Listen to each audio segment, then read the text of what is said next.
안녕하세요. 건강해설가 김도현입니다. 지금 이 영상을 보시면서 손을 한번 펴보세요.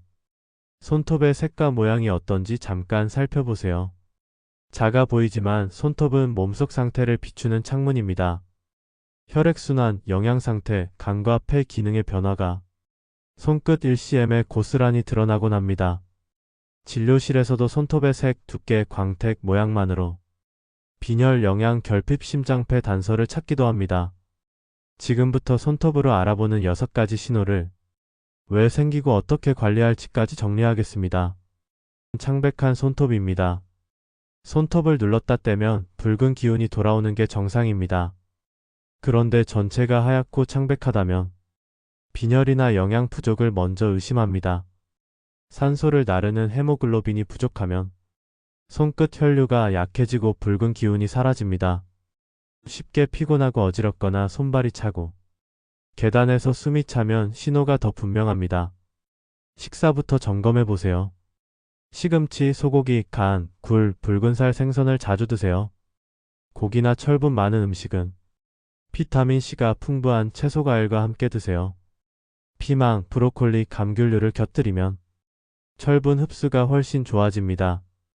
지나친 절식이나 단일 식단은 창백한 손톱을 더 악화시킬 수 있습니다.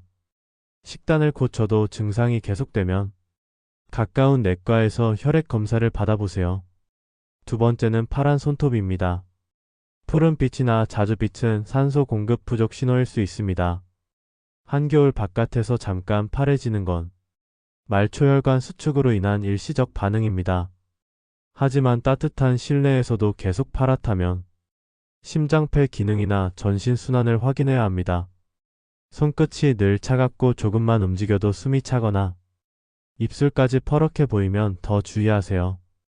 집에서는 몸을 따뜻하게 유지하고 하루 30분 가볍게 걸어 말초 순환을 돕습니다. 손목 발목을 부드럽게 돌려주고 따뜻한 물에 손을 10분 담그는 것도 좋습니다.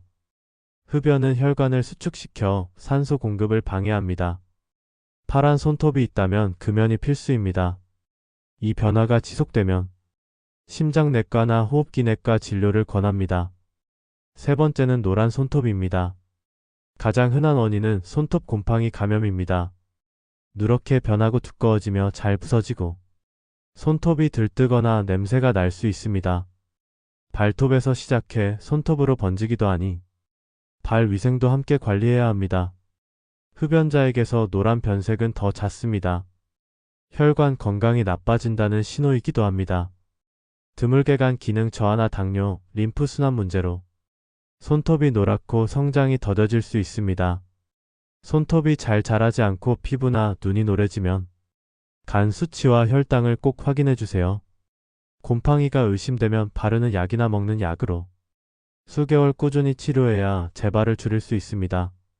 손을 씻은 뒤 물기를 완전히 말리고 손톱 밑은 부드러운 솔로 가볍게 닦아주세요. 습한 장갑이나 양말은 오래 착용하지 말고 큐티클 오일이나 핸드크림으로 보습을 유지하세요. 네 번째는 갈라진 손톱입니다. 끝이 자주 갈라지고 깨지는 분들이 많습니다. 손톱은 케라틴이라는 단백질로 만들어집니다. 재료가 부족하면 결이 약해지고 부서지기 쉽습니다. 아연과 비오틴 같은 미량 영양소가 모자라도 비슷한 문제가 생길 수 있습니다. 손을 자주 씻거나 무리를 오래 하고 세제나 알코올, 아세톤에 자주 노출되면 더 약해집니다. 식탁에 단백질 반찬을 기본으로 올리고 계란, 닭가슴살, 생선, 두부를 자주 드세요. 굴소고기 호박씨로 아연을 보충하고 견과류, 달걀 노른자, 콩류로 비오틴을 채웁니다. 무리를 할 땐 고무장갑을 꼭 끼세요. 세제와 물의 자극을 크게 줄일 수 있습니다. 손을 씻은 뒤 물기를 남기지 말고 손톱과 손끝까지 크림을 충분히 바르세요. 잠들기 전 큐티클 오일을 떨어뜨리고 가능하면 면장갑을 끼고 주무세요. 손톱은 너무 길게 두지 말고 끝 12만 남기고 짧게 유지하세요. 손톱깎이로 한 번에 자르기보다는 부드러운 파일로 일정 방향으로 다듬어 주세요. 다섯 번째는 세로줄이 두드러지는 손톱입니다. 나이가 들면 얕은 세로줄은 자연스럽게 생길 수 있습니다. 문제는 줄이 유난히 깊고 울퉁불퉁할 때입니다. 수분 부족과 영양 불균형, 수면 부족이 흔한 원인입니다. 아연과 비타민 B군, 단백질이 모자라면 손톱을 만드는 공장이 원활히 돌지 못합니다. 스트레스가 길어지면 성장 주기가 흔들리고 표면에 줄무늬나 파임이 생길 수 있습니다. 하루 물 1.5리터를 목표로 드시고 영양 균형을 맞추되 견과류와 해조류를 더하세요. 밤에는 스마트폰을 내려놓고 일정한 시간에 잠자리에 드세요.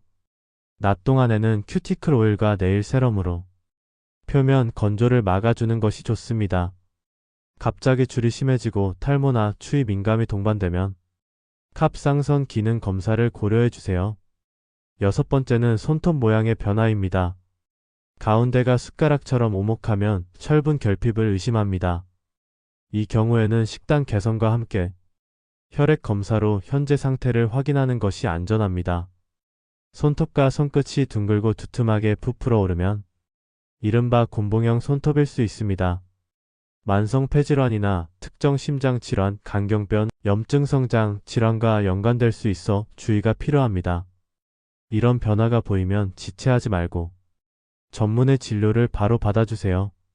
손톱이 손가락에서 들뜨거나 떨어지는 변화는 건선습 진갑상선 이상 곰팡이 류머티즘과 연관될 수 있습니다. 갑자기 검은 세로줄이나 점이 생겨 진해지거나 퍼지면 피부암의 일종인 흑색종과 감별이 필요합니다. 이 경우에는 시간을 미루지 말고 피부과에서 바로 확인받는 것이 좋습니다. 이제 손톱을 건강하게 지키는 방법을 생활 속 실천으로 정리해 보겠습니다.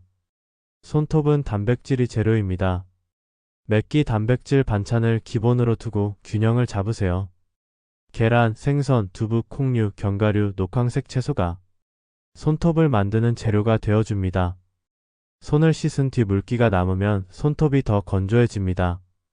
타월로 물기를 충분히 닦고 크림을 바르세요. 밤에는 큐티클 오일을 바르고 면장갑을 끼고 자면 아침 손톱이 매끈합니다. 손톱 밑은 부드러운 솔로 닦고 손톱은 짧고 둥글게 유지하세요. 네일 도구는 가족끼리도 함께 쓰지 말고 사용 후에는 알코올로 닦아 보관하세요.